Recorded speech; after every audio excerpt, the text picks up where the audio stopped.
राजा जी का हो? कहाँ घूमे जाता? जाती गांव में घूमे हो?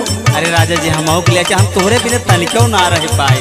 हे भगवान, कहाँ कहाँ तो लिया चल। हमार बात सुना। नहीं राजा जी हम पहले हमार बात सुना। सुनावा। घर में राहई के पारे अकेल चिड़ई,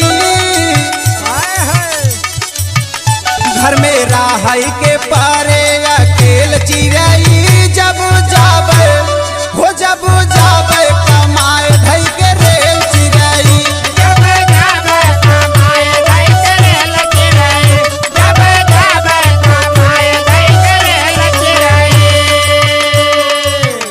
घर में राहई के पारे अकेल चिड़ई, जब जाबे हो जब जाबे कमाए धई के रेल चिड़ई, जब जाबे कमाए धई के रेल चिड़ई, जब जाबे कमाए धई के रेल चिड़ई।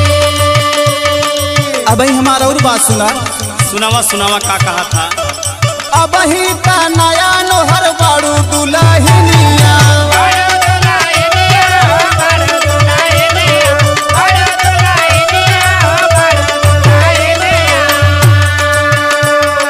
हमारे घर जवा का मोह है झूलनिया,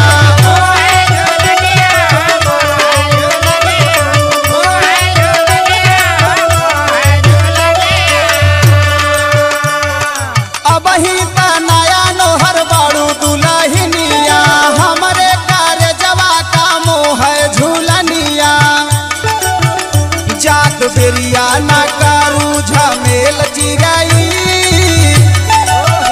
जात बेरिया ना करू झमेल चिड़ई, जब जाबे हो जब जाबे कमाए धई के रेल चिड़ई, जब जाबे कमाए धई के रेल चिड़ई, जब जाबे कमाए धई के रेल चिड़ई।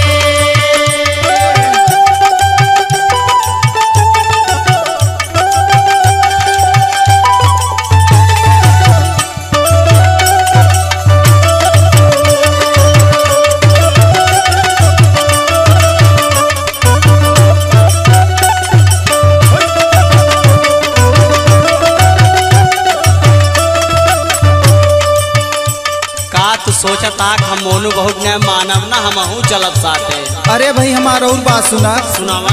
बाटे ना हमारी सरकारी नौकरिया, सरकारी नौकरिया, सरकारी नौकरिया, सरकारी नौकरिया, सरकारी नौकरिया। बूझई के परी तो है हमर लाचारिया, हमर लाचारिया हो, हमर लाचारिया, हमर लाचारिया हो, हमर लाचारिया। बाटे ना हमारी सरकारी नौकरिया, बूझे के परी तो है हमर लाचारिया, बेची मुंबई में सुना हम भेल चिड़ई, बेची मुंबई में सुना हम भेल चिड़ई, घर में रहई का वो घर में रहई का पारे अकेल चिड़ई, घर में रहे के मारे अकेल चिड़ई, घर में रहे के मारे अकेल चिड़ई, अकेल चिड़ई हो, अकेल चिड़ई हो, अकेल चिड़ई, घर में रहे के मारे अकेल चिड़ई, घर में रहे के मारे अकेल चिड़ई।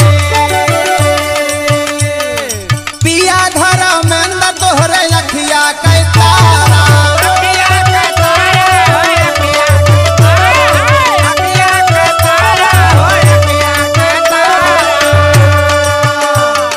बैठी के रोजिनी अपने ओ सारा, अपने वो तारा हो, अपने वो तारा, अपने वो तारा हो, अपने वो तारा। पिया धर्मेंद्र तोहरे अखिया के तारा, बैठी के रोजिन अपने ओ सारा, कबो समझू ना अपना अकेल चिड़ई, कबो समझू ना अपना अकेल